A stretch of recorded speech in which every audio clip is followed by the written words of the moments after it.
Hello competitors, आप सब कैसे हैं? आई होप आप लोग सब ठीक होंगे। तो आज है 14 फरवरी 2026। तो आज के द हिंदू न्यूज़पेपर में हमारे लिए क्या-क्या इम्पोर्टेंट हैं, वो हम देखेंगे।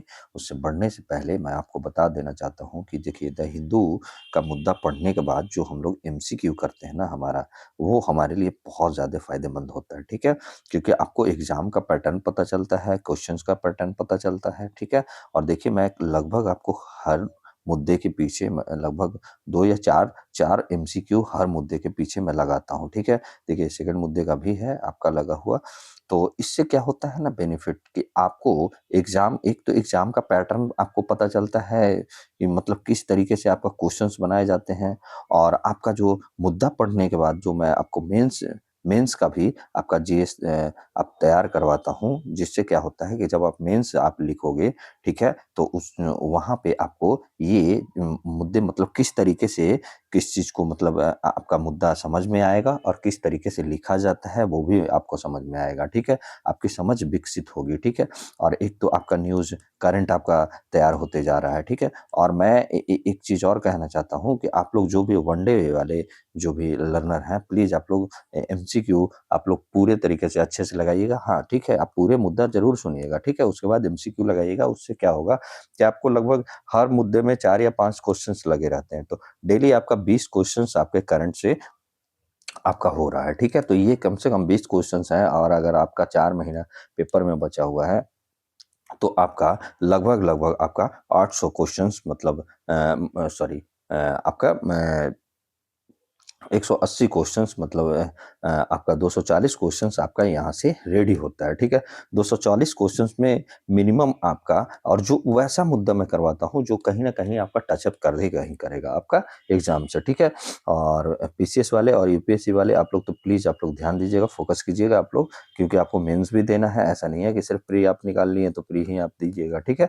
तो इसलिए मैं इस तरीके से आपको करके लाता हूँ ताकि आपको पता चल सके, ठीक है? तो बिना कुछ देर किए हुए हम लोग आगे बढ़ते हैं उससे मतलब चलते हैं पहले, ठीक है? तो पहला जो हमारा मुद्दा है आज का, ये देखिए the labour code written wages empower the worker क्या बोल रहा है कि जो भारत का जो पहला 29 साल पुराने जो कानून थे ना, 29 साल पहले जो कानून थे मतलब वो सब क्या हुए थे बिखरे हुए कानून थे, ठीक है? जिसको क्या है लगभग ये क्या है 29 साल ही नहीं लगभग ये कानून ऐसा था कि जो हमारा ब्रिटिश एरा का भी था, ब्रिटिश कॉलोनियल एरा का था, ठीक है? ब्रिटिश जब यहाँ पे शासन कर रहे थे उस समय का भी जो मतलब लेबर कोड जो है आपका लेबर जो लॉ है वो कहीं न कहीं हमारे लेबर पे मतलब मज़दूरों पे, श्रमिकों पर लागू हो रहा था। तो उसी को क्या किया गया है कि 4 लेबर कोड में बदला गया है सारे कानून को। लगभग 29 पुराने आपका कानून थे, ठीक है?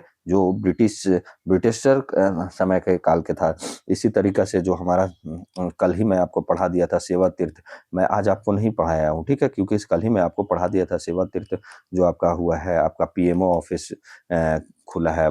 फिर उसके बाद उसमें क्या है आपका अ आपका भवन 1, भवन 2 ये सब मैं आपको जो भी पढ़ना है अगर आज आप लोग देख रहे होंगे कि सेवा तीर्थ का उद्घाटन के बारे में अगर कहीं आप न्यूज़ में देखे होंगे तो प्लीज़ आप लोग मेरा कल वाला जो द हिंदू का क्लास है ना वो आप देखिएगा। मैं उसमें पूरी तरीके से आपको करवा दिया हूँ कि कौन-कौन रहेगा, कैबिनेट सेक्रेटरी भी उसी में रहेगा, आपका रक्षा मंत्रालय भी उसी में रहेगा। बहुत सारे मंत्रालय हैं जो मतलब पीएमओ ऑफ़िस अब एक ही जगह पे पीएम आवास भी वहीं पे है, ठीक है? तो इस तरीके से मैं आपको पूरे डिटेल में मैं बता चुका हूँ कल, तो प्लीज़ मैं इसलिए आज मैं नहीं लाया हूँ, ठीक है?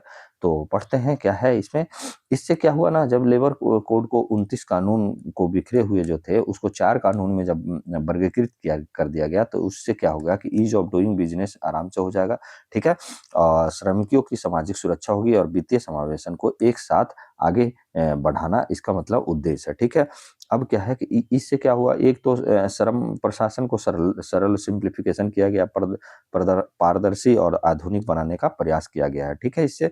और मेरा भी काम यही है कि आपका जो मतलब जो न्यूज़ में आता है ना, उसको मैं आपका सिम्प्लिफिकेशन करके जो भी कॉम्प्लिकेटेड है सिम्प्लिफिकेशन करके आपको क्या हो आपके सामने पेश करूँ और उसका विश्लेषण करूँ, ठीक है?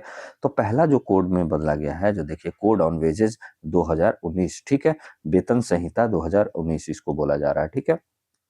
ये क्या है आपका, इसमें जो समाहित कानून कौन-कौन से हैं इसके अंतर्गत आया, ये किसको-किसको किया देखिए। Minimum wages act 1948, payment of wages act 1936, payment of bonus act 1965, equal remuneration act 1976। देखिए ये आपको इतना ज़्यादा डिटेल याद नहीं करना है, ठीक है? बस इतना याद रखिएगा, कोड ऑन वेजेस 2019 जो वेतन संहिता 19 में मतलब कानून को समाहित नया एक कोड आया, ठीक है? नई श्रम संहिता के तहत यह अनिवार्य किया गया है, ये आपको ध्यान देना है। क्या है जो कोड ऑन वेजेस 2019 के तहत जो आपका वेतन संहिता के अनुसार क्या है, क्या अनिवार्य क्या-क्या किया है? देखिए वेतन में बेसिक पे जोड़ेगा, ठीक है? डीए जोड़ेगा यानी डियरलेस अलाउंस जोड़ेगा, रिटेनिंग अलाउंस जोड़ेगा, कुल पारिश्रमिक का कम से कम 50% ये वेतन होगा, ठीक है? तो ये आप याद रखिएगा। पहले कई नियोक्ता मतलब समझ रहे हैं? जो नियुक्त करने वाले, ठीक है? जैसे आप लोग एम्प्लॉयी हैं और ये उन लोग एम्प्लॉयर, ठीक है? तो वो क्या है, नियोक्ता कुल वेतनों को भत्तों के रूप में दिखाकर मूल वेतन को 30 से 35% तक सीमित रखे थे, ठीक है? ये 30 से 35% जिससे क्या था, सामाजिक सुरक्षा अंशदान कम हो जाता था। अब कितना देगा ये? आपका 50% देगा, ठीक है? तो ये वेतन कुल पारिश्रमिक का कम से कम 50% होगा। यह प्रथा कानूनी रूप से वैध होते हुए भी श्रमिक को दीर्घकालिक हितों के विरुद्ध थी, जो पहले दिया जाता था आपका 30 से 35%, ठीक है? ये प्रथा जो है कानूनी रूप से वैध था, लेकिन क्या है, श्रमिकों को दीर्घकालिक हितों के विरुद्ध विरुद्ध थी, ठीक है? मुख्य प्रावधान क्या है, इसमें प्रोविज़न क्या-क्या है? तो पूरे देश में सार्वभौमिक न्यूनतम वेतन का प्रावधान किया गया, ठीक है? और वेज की जो वेतन की एक समान परिभाषा है कि कम से कम 50% कुल पारिश्रमिक जो आपको पीछे पढ़ा गया, जो आपका बेसिक पे हो गया, प्लस में आपका डीए हो गया, प्लस आपका आरए हो गया, यानी रिटर्निंग आपका अलाउंस हो गया, ठीक है? तो ये आप याद रखिएगा। इससे क्या हुआ कि समय पर वेतन भुगतान होगा और मनमानी कटौती पर रोक लगेगी, ठीक है? और क्या होगा कि लैंगिक समानता को सुदृढ़ करने में आपका किया जाएगा, ठीक है? महत्व इसका आय सुरक्षा और वित्तीय समावेशन का आधार बना, ओके? अब दूसरा क्या है, दूसरा जो कोड है वो हम लोग देखते हैं, इंडस्ट्रियल रिलेशंस कोड 2020, ठीक है? औद्योगिक संबंध संहिता, हिंदी में इसको क्या बोला गया है? औद्योगिक संबंध संहिता। इसमें जो समाहित, इसमें कौन-कौन कानून है जो आया है, इसमें शामिल किया गया है, industrial dispute act 1947, trade union act 1926, industrial employment standing orders act 1946, ठीक है? तो इसमें ये शामिल किया गया है और इसका जो प्रमुख प्रावधान है, प्रोविज़न है, 300 से कम कर्मचारी वाले प्रतिष्ठानों को छँटनी या बंद करने में अधिक अधिक लचीलापन, मतलब जो है 300 से कम जो है ना कर्मचारी वाले जो भी अगर कंपनी जो चला रहे हैं, उसको छँटनी या बंद करने में अधिक लचीलापन दिया गया है, ठीक है? हड़ताल के लिए 14 दिन की पूर्व सूचना अनिवार्य कर दिया गया है कि आप लोग जो भी हड़ताल पे अगर मजदूर जाएँगे तो 14 दिन पहले आपको सूचना दिया जाएगा। एक नेगोशिएटिंग यूनियन की अवधारणा भी इसमें आया है, एक नेगोशिएटिंग यूनियन भी आप बना सकते हैं, ठीक है? नियत अवधि रोजगार को मान्यता, फिक्स्ड टर्म रोजगार को मान्यता दिया गया है इसमें। महत्व क्या होगा कि औद्योगिक शांति और निवेश निवेश अनुकूल वातावरण बनेगा, ठीक है? थर्ड जो है हमारा कौन-सा है? आपका सोशल सिक्योरिटी कोड 2020 सामाजिक सुरक्षा संहिता। इसमें जो शामिल किया गया है कानून, ये कौन-सा है? Employees provident fund EPFO EPF जो बोलते हैं, act 1952, employees state insurance act 1948, payment of gratuity act 1972 और मैटरनिटी बेनिफिट एक्ट 1961 को इसमें और भी मतलब शामिल किया गया है इतने कानूनों को, ठीक है? सोशल सिक्योरिटी कोड में। और इसमें जो प्रावधान किया गया है वो हम लोग थोड़ा-सा देखते हैं। जैसे गिग प्लेटफ़ॉर्म, देखिए गिग आपको मैं बताया था कि जैसे ओला, उबर वाले आपका फ्लिपकार्ट वाले जो काम करते हैं और आपका अभी जो चला हुआ ज़ोमैटो वाले, वो सब क्या है, गिग वर्कर कहलाते हैं। तो ठीक है, गिग प्लेटफ़ॉर्म और असंगठित श्रमिकों को पहली बार कानूनी मान्यता दिया गया है इसमें, ठीक है।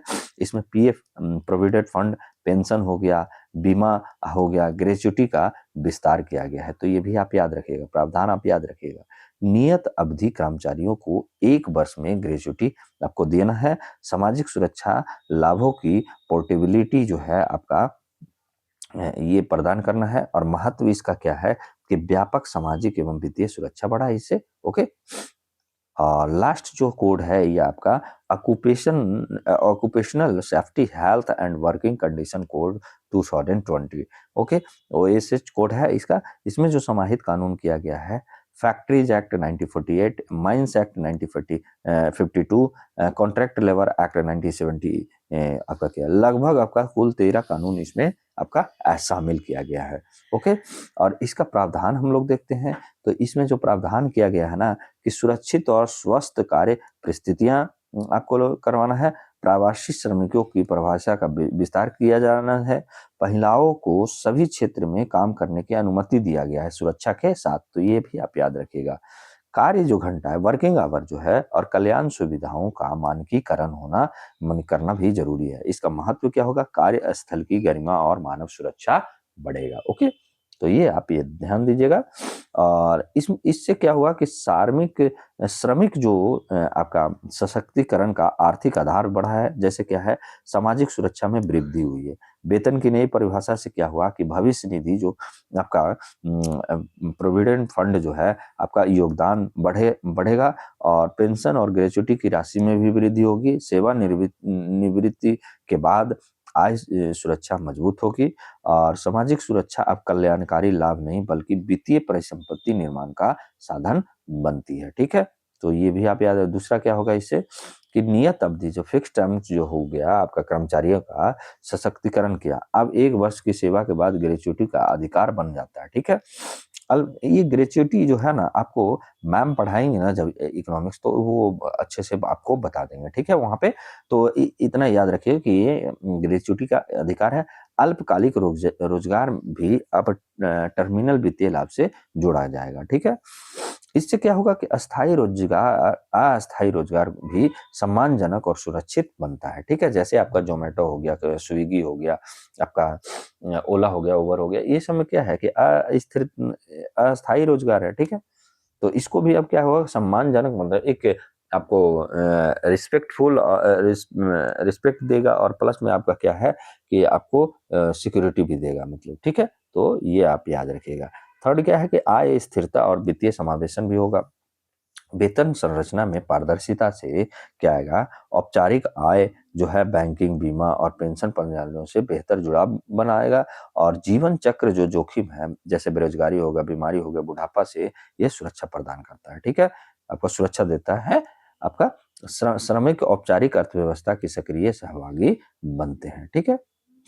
अब क्या है कि नियोक्ताओं का जो आपका जो भी कंपनी में जो आपका एम्प्लॉय को नियुक्त कर रहा है, तो उस पर क्या प्रभाव पड़ेगा। तो ये तर्क दिया जाता है कि बढ़ी हुई सामाजिक सुरक्षा देनदारियां नियुक्तों पर जो नियुक्त कर रहा है ना, उस पर वित्तीय बोझ डालती है। लेकिन किंतु ये बोझ जो है वास्तव में श्रमिकों की आय सुरक्षा में निवेश है, ठीक है। और बढ़ी हुई आय सुरक्षा से उपभोग क्षमता बढ़ेगी। श्रमिक आय का अधिकांश भाग घरेलू अर्थव्यवस्था में ही व्यय होगा।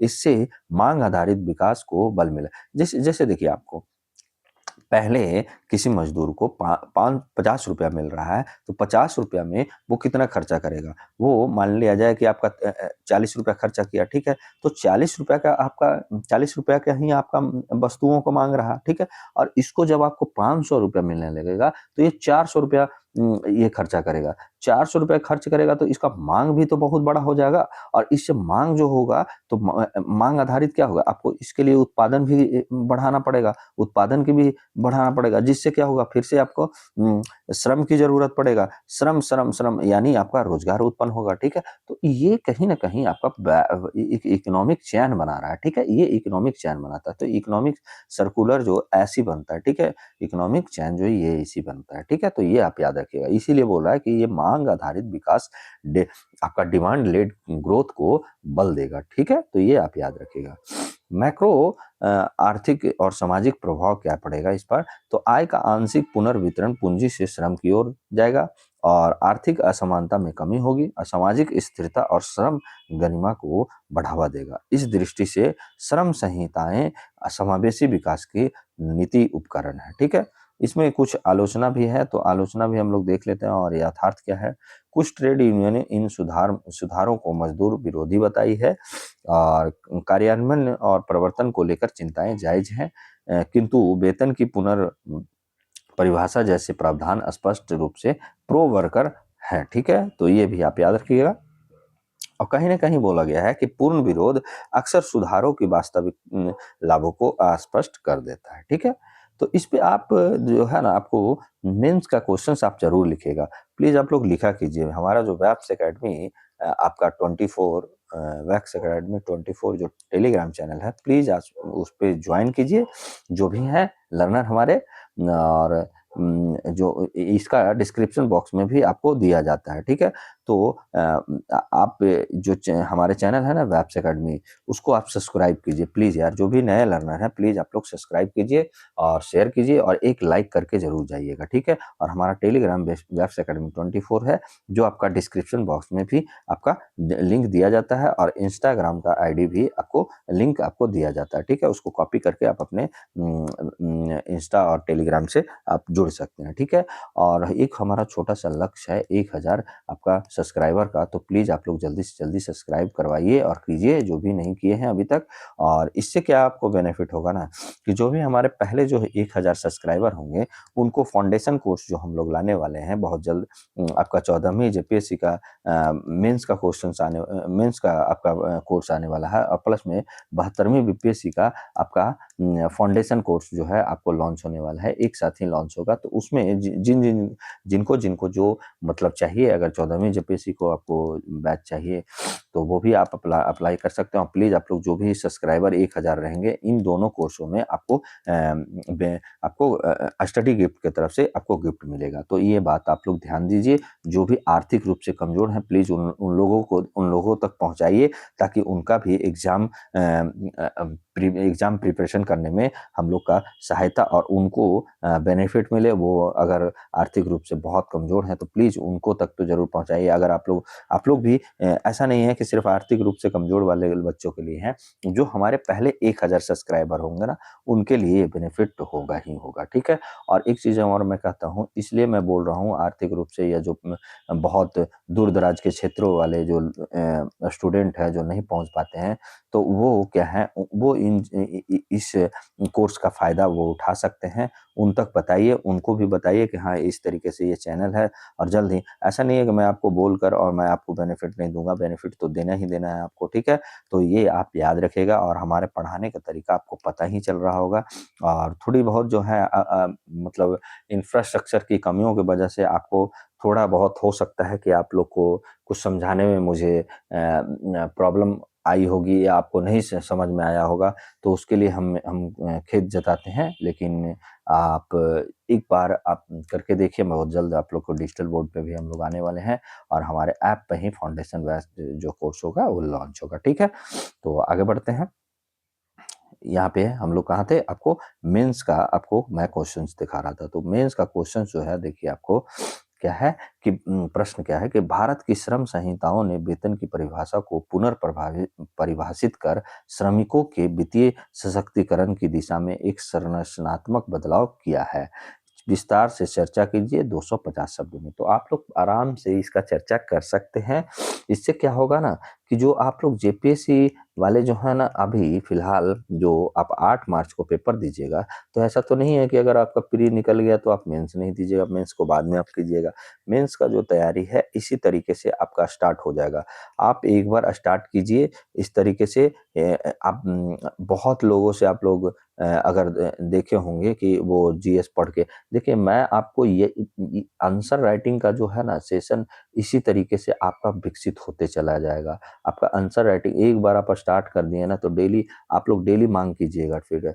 और जिससे क्या होगा कि आप लोग को लिखने का शैली बढ़ेगा और आपका मेंस ही है जो ना, कहीं ना कहीं आपका मेरिट जो है, आपका मेरिट लिस्ट में मेंस ही आपका लगाएगा। देखिए, प्री पास करना, प्री का तो आपका किसी में भी आपका मार्क्स आपका ऐड होता नहीं है, लेकिन मेंस का तो सारा एड्स होता है। तो प्लीज़ मार्क्स पाने के लिए और एक अच्छी पोस्ट पाने के लिए प्लीज़ आप लोग आंसर राइटिंग लिखा कीजिए, ठीक है?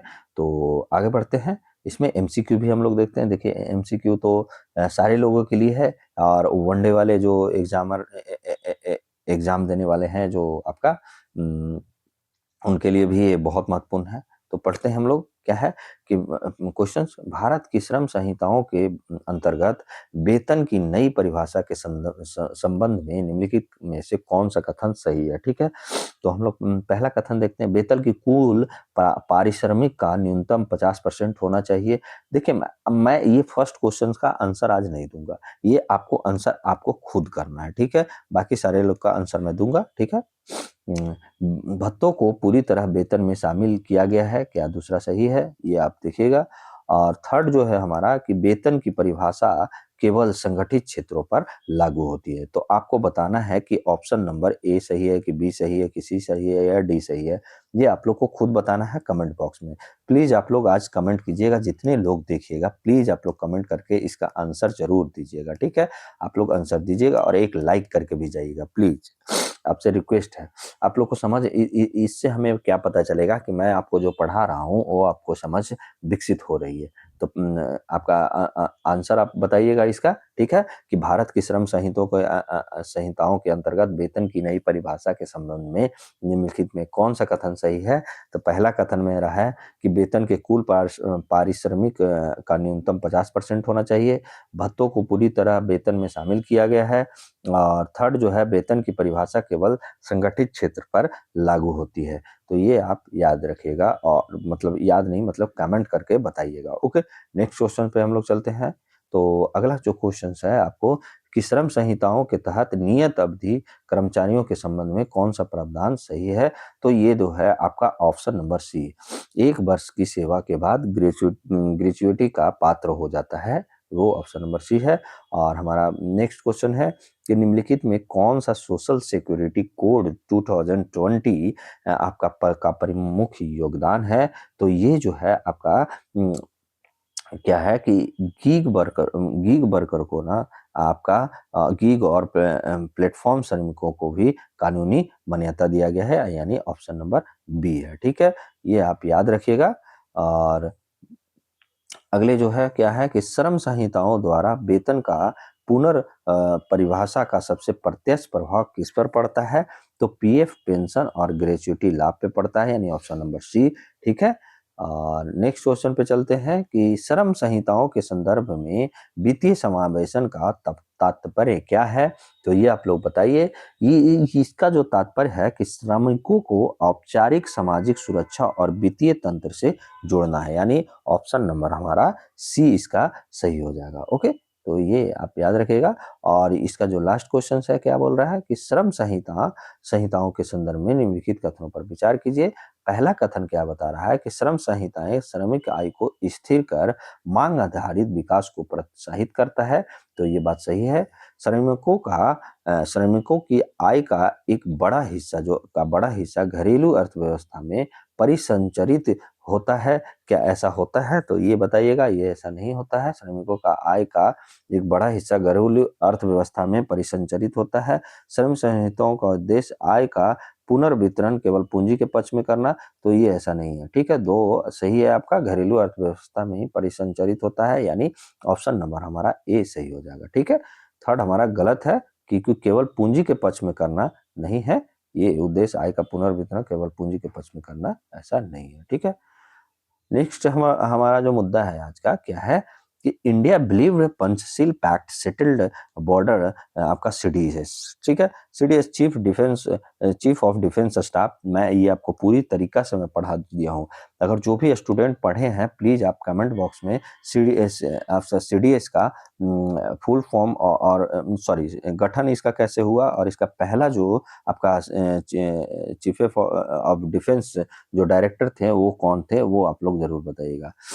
अब आगे चलते हैं क्या है न्यूज़ में कि भारत के Anil Chauhan chief of defence staff द्वारा भारत-चीन संबंधों और सीमा प्रशासन अभी तो अनिल चौहान है, लेकिन पहला कौन थे वो मैं पूछा हूँ, ठीक है? सीमा प्रश्न पर दिया गया वक्तव्य ऐतिहासिक, रणनीतिक और समकालीन दृष्टि से अत्यंत महत्वपूर्ण है और यह बयान भारत की प्रारंभिक विदेश नीति चीन के साथ सीमा विवाद की आपकी उत्पत्ति और आज हिमालय भू राजनीतिक संदर्भ के जोड़ने इसको समझने में क्या है सहायक है, ठीक है? जो ये इन्होंने बताया है चीन और जो भारत और चीन के बीच जो सीमा विवाद होता है हिमालय क्षेत्र में, वो आपको कहीं न कहीं इससे क्या है, इसको भू-राजनीतिक संदर्भ को समझने में क्या है, सहायक है, ठीक है?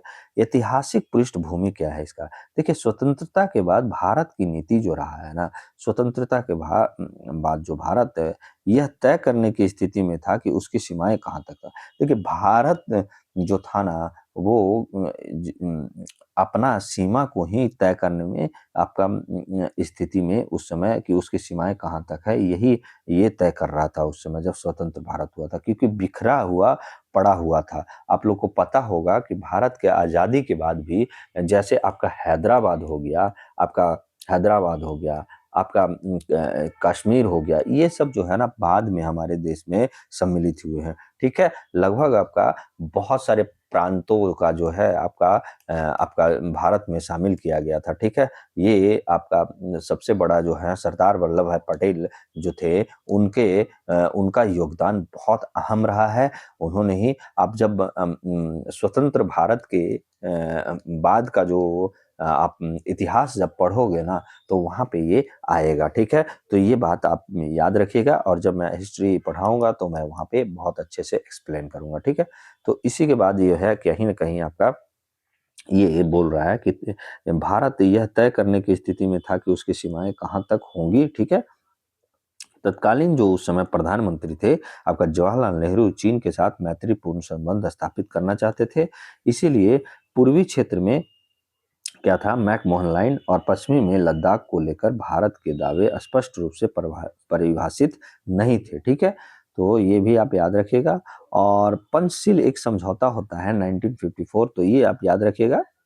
आपको आईआर का ये मुद्दा होता है, आपका इंटरनेशनल रिलेशन और आपका इंटरनल सिक्योरिटी का भी रिलेशन होता है, ठीक है? आपका देखिए क्या है कि 1954 में 1954 में भारत ने तिब्बत को चीन का अंग मान्यता दी। मतलब क्या बोला कि चीन का अंग किसको बताया आपका तिब्बत को बता दिया। कौन? भारत ने 1954 में, ठीक है? और भारत और चीन के बीच पंचशील एग्रीमेंट पर हस्ताक्षर हो गया, ओके? भारत को यह विश्वास था कि इससे उत्तरी सीमा का प्रश्न जो है सुलझ गया। लेकिन समझौते में व्यापार और तीर्थ यात्रा के लिए 6 दर्रों की पहचान किया गया था, ठीक है? कि इस दर्रे से मतलब जो है आपका दर्रा आपको पढ़ाया जाएगा बाद में, ठीक है? दर्रे से क्या होता है ना कि वो मार्ग होता है, ठीक है? संकीर्ण क्षेत्र होता है दर्रा, ठीक है? जहाँ से गुजरा जाता है, ठीक है? तो ये आपका ये व्यापार और तीर्थ यात्री के लिए 6 दर्रों की पहचान की गई है, जिससे भारत को सीमा की वैधता मजबूत होने की उम्मीद थी। लेकिन देखिए यहाँ पे जो आपका है ना अ अ चीन द्वारा ऐसा नहीं माना गया, ठीक है? लेकिन हम लोग तो थोड़ा-सा पहले पढ़ चल लेते हैं पहले भारत-चीन संबंध क्या है? तो देखिए भारत-चीन संबंध एशिया की भू-राजनीति का एक केंद्रीय स्तंभ माना जाता है। जनसंख्या, अर्थव्यवस्था, सैन्य क्षमता और सभ्यतागत जो इतिहास के कारण दोनों देशों के संबंध आपका सहयोग और प्रतिस्पर्धा दोनों से परिभाषित होते हैं, तो ये भी बातें आप याद रखिएगा। और ऐतिहासिक पृष्ठभूमि हम लोग को देखा जाए तो 1950 में भारत ने जनवादी गणराज्य चीन को मान्यता दिया था 1950 में ही, ठीक है? 47 में ये आज़ाद हुआ था और 1950 में अपने भारत ने क्या किया जनवादी गणराज्य चीन को मान्यता दे दिया था और पंचशील एग्रीमेंट 1954 में किया जो शांतिपूर्ण सह-अस्तित्व के 5 सिद्धांत थे और 1962 का भारत-चीन युद्ध संबंधों में निर्णायक मोड़ रहा है। 1993-1996 के समझौते सीमा पर शांति और स्थिरता बनाए रखने का प्रयास किया गया है। अब देखते हैं कि इसका आर्थिक संबंध क्या है, तो आर्थिक संबंध में देखिए चीन भारत का सबसे बड़ा जो है व्यापारिक साझेदार में से एक है। लेकिन यहाँ से क्या हुआ कि भारत का चीन के साथ व्यापार का घाटा सबसे बड़ा मुद्दा बनता है, ठीक है? तकनीक, फार्मा, मैन्युफैक्चरिंग में सहयोग की संभावना पर रणनीतिक आशंकाएँ बनी रहती है, ठीक है? तो ये आप याद रखिएगा। और बहुपक्षीय मंच पर कैसा संबंध है, जैसे आपका ब्रिक्स हो गया, शंघाई कोऑपरेशन ऑर्गेनाइजेशन हो गया, उसमें दोनों ये सदस्य हैं और सहयोग करते हैं। संयुक्त राष्ट्र सुधार हो गया, जलवायु परिवर्तन जैसे मुद्दा पर सीमित सहमति है। और चीन द्वारा जो भारत की आपका नेशनल सिक्योरिटी जो है एनएसजी सदस्यता पर आपका कहीं न कहीं आपका ये आपत्ति उठाता है। इसका कहना है कि चीन का कहना है कि आप पाकिस्तान को भी दो। अगर आप इंडिया को देते हो आपका राष्ट्रीय सुरक्षा परिषद में, तो ये आपका कहीं न कहीं पाकिस्तान को भी देना चाहिए, ठीक है? लेकिन रसिया का मानना है कि वो रसिया हम लोग को सपोर्ट करता है और बहुत सारे यूरोपियन यूनियन भी हमारा सपोर्ट करते हैं कि आपको नेशनल सिक्योरिटी काउंसिल में अस्थायी जो है सदस्यता आपका भारत को मिलना चाहिए, लेकिन चीन कहीं न कहीं आपत्ति जताता है, ठीक है? तो बहुपक्षीय मंचों पर हमारा कैसा संबंध है, वो भी हम लोग देख लिए। रणनीतिक और सुरक्षा आयाम क्या है?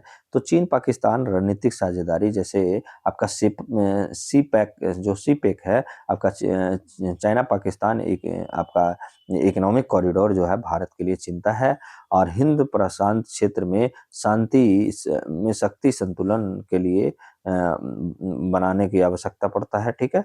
भारत का क्वाड जो है आपका भारत का जो क्वाड में सक्रिय होना चीन का असहज है। आप ये बताइएगा क्वाड जो है आपका कितने देशों की ये संगठन है? तो ये भी आप बताइए और कब इसका गठन हुआ था? तो ये आप बताइएगा, ठीक है? कितने सदस्य हैं? सदस्य आप ज़रूर बताइएगा, ठीक है? मैं आपको पढ़ा चुका हूँ, ठीक है?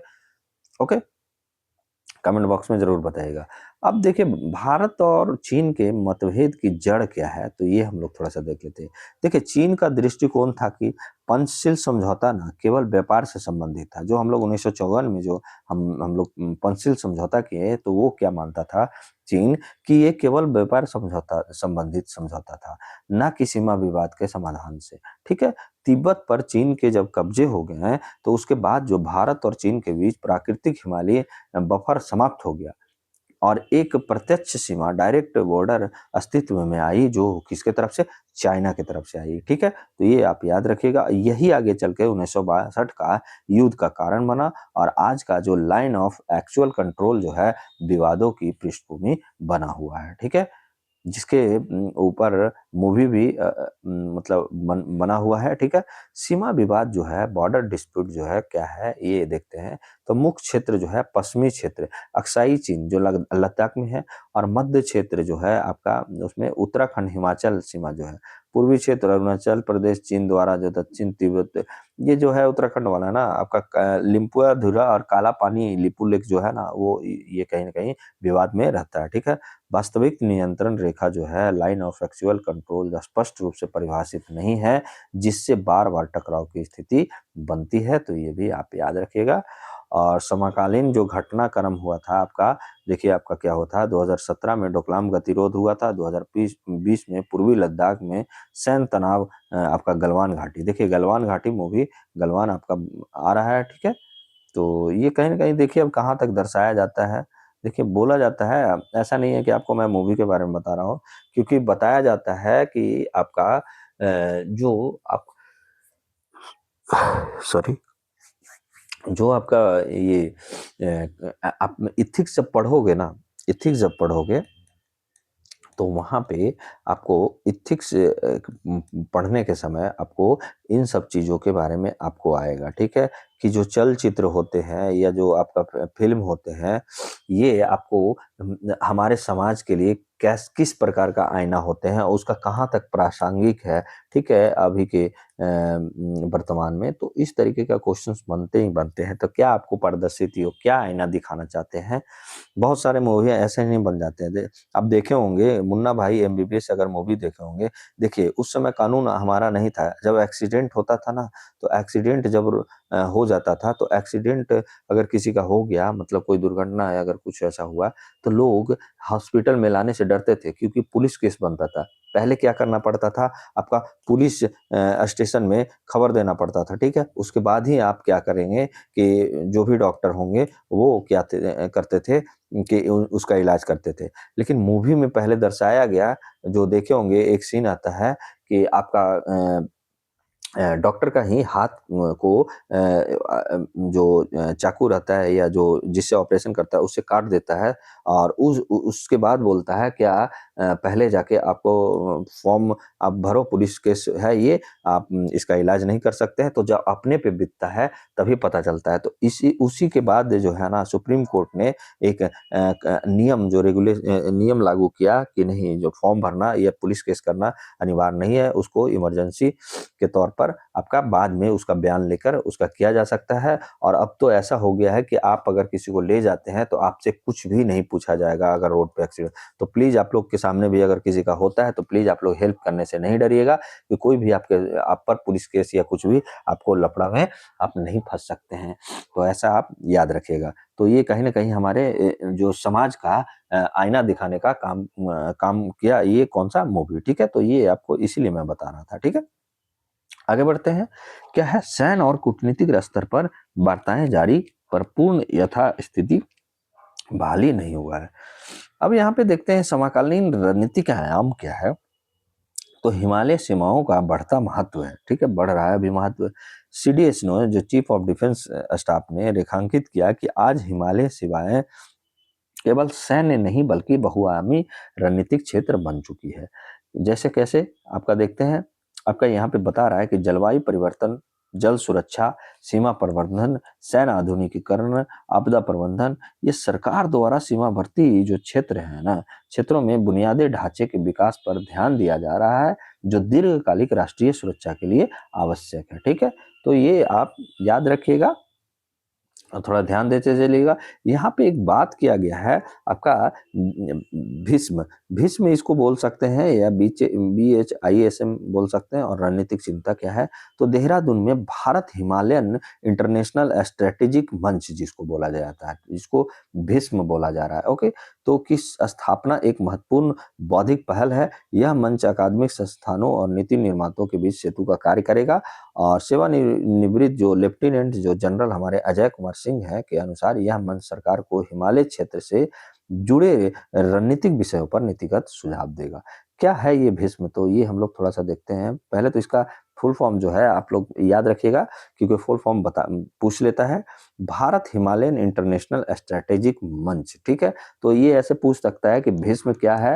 हाल ही में न्यूज़ में क्या था? तो ये आप ज़रूर बताइएगा कि एक नया रणनीतिक थिंक टैंक है जिसे देहरादून उत्तराखंड में स्थापित किया गया है, जिसका उद्देश्य है कि हिमालयी हिमालयी भू राजनीतिक मुद्दों पर गंभीर नीति आधारित संवाद और शोध को बढ़ावा देना है।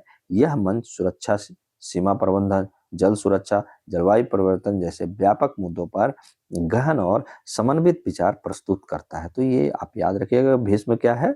और इसका स्थापना और नेतृत्व कौन करेगा, तो भीष्म की औपचारिक उद्घाटन जो है आपका 13 फरवरी 2026 को यानी कल ही हुआ है। उत्तराखंड के राज्यपाल आपका जो है आपका कौन है अभी जनरल गुरमीत सिंह यानी लेफ्टिनेंट ये थे, ठीक है, जनरल थे आपका लेफ्टिनेंट जनरल जिनको आपका उत्तराखंड का राज्यपाल बनाया गया। तो इससे ये भी पता चल गया कि गुरमीत सिंह आपका राज्यपाल है उत्तराखंड के। ऐसे इस तरीके से आपका क्वेश्चंस वनडे एग्जामों में पूछ देता है।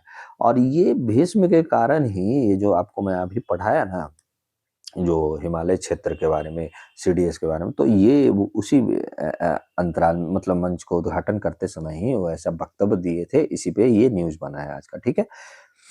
इसे सेवा में सेवानिवृत्त सैन्य प्रशासनिक और देखिए क्या है, इसे सेवा में सेवानिवृत्त जो सैन्य प्रशासनिक और नीति विशेषज्ञों का एक समूह द्वारा संचालित किया जाएगा। तो ये आप याद रखिएगा, जो आपका रिटायर्ड जो सैन्य है प्रशासनिक और नीति विशेषज्ञों का एक समूह होगा जिसके द्वारा ये संचालित किया जाएगा, जिसमें मुख्य रूप से chief of defence staff general Anil Chauhan और लेफ्टिनेंट जनरल अजय कुमार सिंह जो सेवानिवृत्त है मार्गदर्शन में अग्रणी भूमिका निभा रहे हैं। तो ये आप याद रखिएगा। फोकस क्या है इसमें, तो उद्देश्य और फोकस, तो इसका उद्देश्य जो है हिमालय सेवाओं पर और भू राजनीतिक पर गहन नीति विश्लेषण तथा परिदृश्य निर्माण करना, नीति निर्माताओं को पॉलिसी सुझाव देना ताकि सामरिक चुनौतियों को दूर किया जा सके और आपका क्या है थर्ड, आपका शैक्षणिक संस्थानों एवं शोध समुदायों के साथ सहयोग बढ़ाएगा और जलवायु परिवर्तन, जल सुरक्षा, आपदा प्रबंधन और सीमा अवसंरचना जैसे मुद्दों पर विस्तृत ये विमर्श करेगा। इस मंच का लक्ष्य जो है हिमालय क्षेत्र को केवल भू भौगोलिक सीमाओं के रूप में नहीं बल्कि एक व्यापक सामरिक, पर्यावरणीय तथा सामाजिक आर्थिक परिप्रेक्ष्य से विचार करना है। तो ये इसका लक्ष्य है। और आज रणनीतिक प्रासंगिकता इसका क्या है, तो पहला तो है कि राष्ट्रीय सुरक्षा और रणनीति।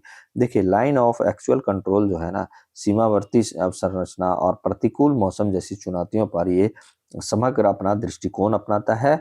और दूसरा क्या है, हिमालय और राष्ट्रीय हित क्या है, जल सुरक्षा हो गया, आपदा तैयारी, अवसंरचना विकास जैसे मुद्दों को राष्ट्रीय नीति से जोड़ना इसका काम है। और थर्ड जो है, नीति निर्माण में शोध आधारित इनपुट को अपनाना है। जैसे सरकार को इनपुट आधारित रणनीतिक सुझाव देना है जो मोटे तौर पर नीति को मजबूत करेगा, अग्रिम और समेकित बनाने में मदद करेगा। ठीक है, तो ये इसका रणनीतिक प्रासंगिकता है। ठीक है, अब यहाँ पे हम लोग इसका क्या पढ़ते हैं, देखते हैं एमसीक्यू देखते हैं। ठीक है, एमसीक्यू आपको देखते हैं। भारत हिमालयन इंटरनेशनल स्ट्रेटेजिक मंच का मुख्य उद्देश्य क्या है, तो ये जो है ना आपका क्या करेगा, ये हिमालय क्षेत्र से जुड़े विविध रणनीतिक मुद्दों पर नीति आधारित संवाद एवं शोध को प्रोत्साहित करना है। ठीक है, तो ऑप्शन नंबर बी। दूसरा क्या है हमारा क्वेश्चंस, अगले क्वेश्चंस ये आपका भीष्म जैसे मंचों का रणनीतिक महत्व मुख्यतः किस कारण में है, तो ये क्षेत्रीय मुद्दों को राष्ट्रीय नीति से जोड़ते हैं। तो ये ऑप्शन नंबर सी है। ठीक है, और अगला क्वेश्चन है क्या कर रहा है कि आपका भारत हिमालयन इंटरनेशनल स्ट्रैटेजिक मंच के संबंध में निम्नलिखित कथनों पर विचार कीजिए। क्या है पहला कथन कि यह एक रणनीतिक थिंक टैंक है जो हिमालय क्षेत्र से जुड़े मुद्दों पर केंद्रित है। सही है। इसका उद्देश्य केवल भारत चीन सीमा विवाद पर नीति सुझाव देना है, तो ऐसा नहीं है। ठीक है, ये आपका आपदा सुरक्षा और आपका जलवायु परिवर्तन, यह मंच नेक्स्ट जो है, यह मंच सुरक्षा के साथ साथ जलवायु परिवर्तन, जल सुरक्षा जैसे मुद्दों पर भी विचार करता है। तो ये आपका थर्ड सही है, यानी 1 और 3, यानी ऑप्शन नंबर बी हमारा सही आंसर होगा। ओके, तो इसमें जो होगा आपका आंसर कौन होगा, आप याद रखिएगा, ऑप्शन नंबर बी। ओके, आगे बढ़ते हैं। अगला क्वेश्चन जो है क्या कह रहा है कि भीष्म के विमर्श के दायरे जो फोकस एरिया में निम्नलिखित कौन कौन से विषय आते हैं, तो पहला तो है कि सीमा प्रबंधन और एलएसी भी आएगा। दूसरा जलवायु परिवर्तन और आपदा की तैयारी भी आएगा। तीसरा जो है क्या बोल रहा है, कृषि न्यूनतम समर्थन मूल्य, तो ये आपका नहीं है, एमएसपी इसमें नहीं आता है आपका। तो 1 और 2 ऑप्शन नंबर बी। ठीक है, अब नेक्स्ट जो मुद्दा है हमारा क्या कर रहा है कि पीएम सूरज पोर्टल सामाजिक न्याय और वित्तीय समावेशन की दिशा में एक कदम। क्या है पीएम सूरज, ये न्यूज में क्या है, हाल ही में केंद्र सरकार द्वारा शुरू किया गया पीएम सूरज पोर्टल सामाजिक न्याय और समावेशी विकास की दिशा में एक महत्वपूर्ण डिजिटल पहल है। यह पोर्टल हाशिए पर खड़े समुदाय, विशेषकर अनुसूचित जाति, एससी, अन्य पिछड़ा वर्ग यानी ओबीसी और सफाई कर्मियों को सरकारी ऋण, सब्सिडी और कल्याणकारी योजनाओं से जोड़ने का प्रयास करता है। ठीक है, कौन, आपका पीएम सूरज पोर्टल। इसका पृष्ठभूमि और इसका उद्देश्य जानते हैं, तो भारत में सामाजिक और आर्थिक असमानता का एक बड़ा कारण क्या है कि सूचना का कमी है, संस्थागत ऋण तक सीमित पहुंच है, सरकारी योजनाओं को खंडित और जटिल क्रियान्वयन है। ठीक है, तो ये चीज को पीएम सूरज पोर्टल का उद्देश्य है कि इन्हीं बाधाओं को दूर कर एक एकीकृत डिजिटल मंच के माध्यम से लाभार्थियों को सशक्त बनाना है। ठीक है, तो पीएम सूरज का जो काम है आपका पोर्टल का, वो क्या काम है कि जो भी बाधाएं हैं जैसे सूचना की कमी, संस्थागत ऋण तक सीमित पहुंच, सरकारी योजना का खंडित और जटिल क्रियान्वयनों को दूर करते हुए एक एकीकृत डिजिटल मंच के माध्यम से आपका लाभार्थियों को सशक्त बनाना, यानी एक सूरज जो पोर्टल है वो एक डिजिटल मंच है। ठीक है, ओके। अब यहाँ पे थोड़ा-सा पीएम सूरज के बारे में हम लोग थोड़ा-सा पढ़ते हैं। तो पीएम सूरज पोर्टल भारत सरकार की एक प्रमुख डिजिटल पहल है, जिसका उद्देश्य वंचित वर्गों को वित्तीय सहायता, ऋण और सरकारी योजनाओं से एकीकृत रूप से जोड़ना है। यह पहल कल्याण से सशक्तिकरण यानी वेलफेयर टू एम्पावरमेंट की सोच को दर्शाता है। ओके। सूरज का फुल फॉर्म आप लोग याद रखिएगा इसका, ठीक है? Sustainable upliftment of rural and urban communities, ठीक है? तो इससे पता चल गया कि दोनों कम्युनिटीज के लिए है, ठीक है? Sustainable upliftment of rural and urban communities. विकसित कौन किया है इस पोर्टल को? तो सामाजिक न्याय और अधिकारिता मंत्रालय द्वारा किया गया है विकसित, तो ये भी आप याद रखिएगा इस पोर्टल का, सामाजिक न्याय और अधिकारिता मंत्रालय।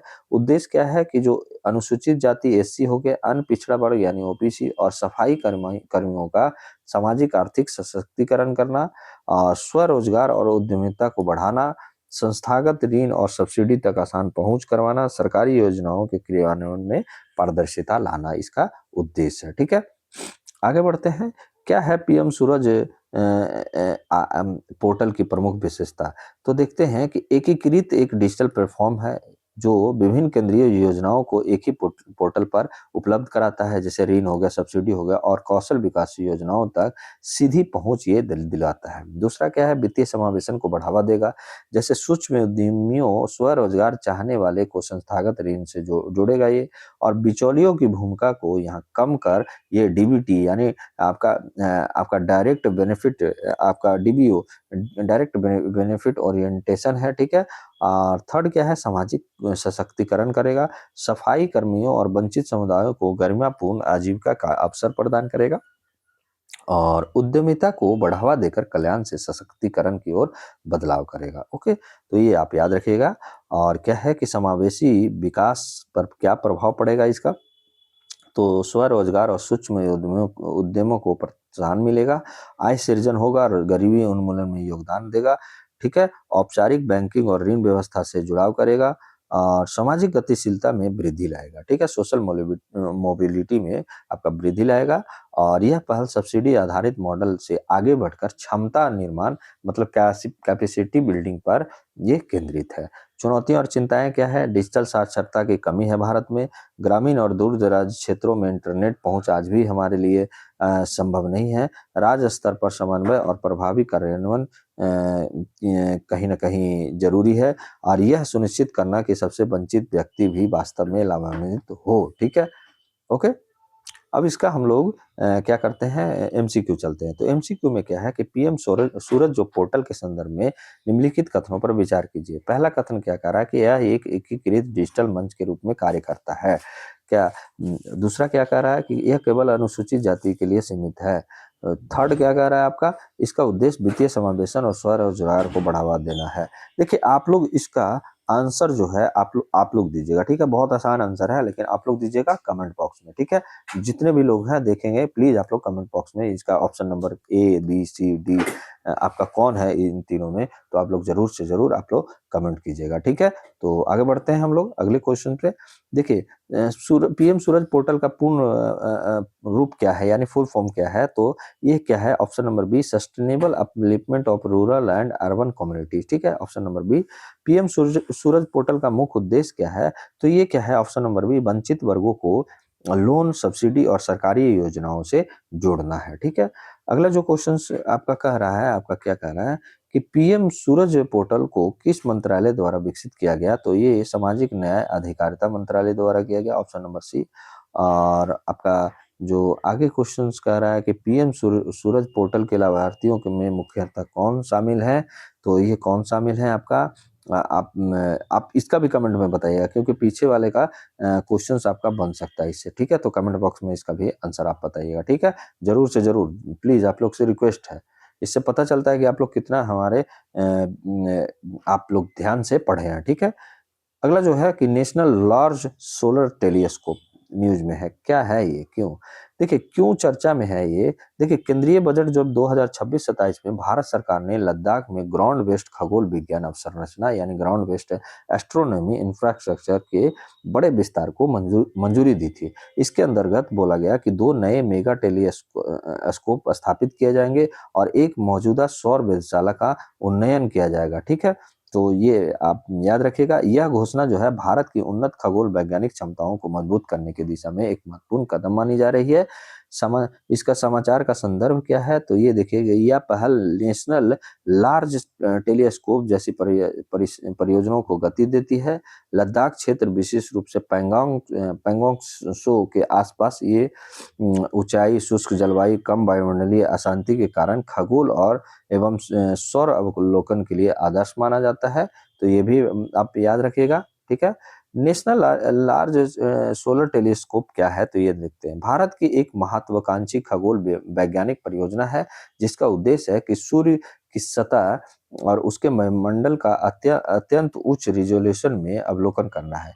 यह परियोजना अंतरिक्ष मौसम स्पेस वेदर की समझ को सुदृढ़ करेगा और भारत की वैज्ञानिक क्षमताओं को वैश्विक स्तर पर स्थापित करने में अहम भूमिका निभाएगा। तो ये आप याद रखिएगा कि ये क्या करेगा, अंतरिक्ष जो स्पेस वेदर है उसको समझ को सुदृढ़ करने में और भारत की वैज्ञानिक क्षमताओं को वैश्विक स्तर पर स्थापित करने में अहम भूमिका निभाएगा आपका national large large solar telescope, ठीक है।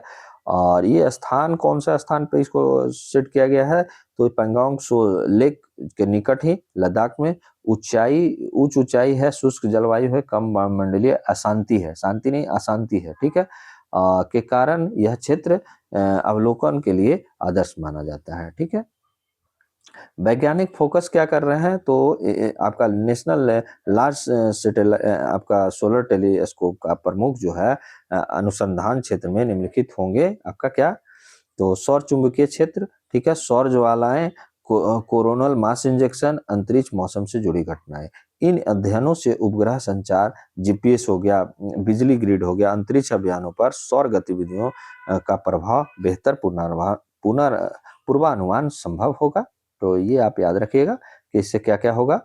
और भारत की जो सौर वेधशाला है, एक जो सौर वेधशाला का जो बारे में बोला गया था, उसका स्थान क्या है, जो आपका नेशनल लार्ज जो सोलर टेलीस्कोप के पूर्ण होने के बाद यह भारत की तीसरी ग्राउंड बेस्ड सौर वेधशाला होगी, जो आपका 2 पहले से मौजूद है, ठीक है। ये वेधशालाओं को पूरा क्या कॉम्प्लीमेंट बनाई जाएगी, जैसे आपका कोडिकनल सोलर ऑब्जर्वेटरी तमिलनाडु में बनाया गया है, उदयपुर सोलर ऑब्जर्वेटरी आपका राजस्थान में बनाया गया। साथ ही यह भारत के अंतरिक्ष आधारित सौर वेधशाला आपका आदित्य L1 से प्राप्त डेटा को भी मजबूत और समृद्ध करेगी। तो ये बात आप याद रखिएगा। इसका महत्व क्या रहेगा, तो महत्व है कि अंतरिक्ष मौसम और राष्ट्रीय सुरक्षा प्रदान करेगा। सौर तूफानों, उपग्रहों और संचार नेटवर्क को नुकसान पहुंचा सकते हैं और ये क्या करेगा, आपका NLST के से समय पूर्व चेतावनी और बेहतर जोखिम प्रबंधन संभव हो जाएगा। और दूसरा क्या है, विज्ञान एवं प्रौद्योगिकी में आत्मनिर्भरता कहीं ना कहीं बनेगा।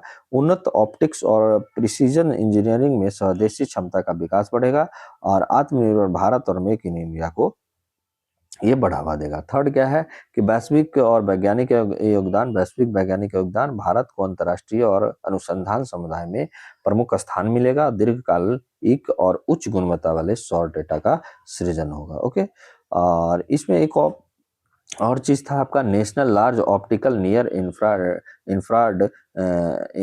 इंफ्रारेड आपका टेलीस्कोप जो है, क्या है NLOT, ठीक है। National large optical near infrared telescope क्या है, जो ये सेकंड वाले है वो फर्स्ट था, ठीक है।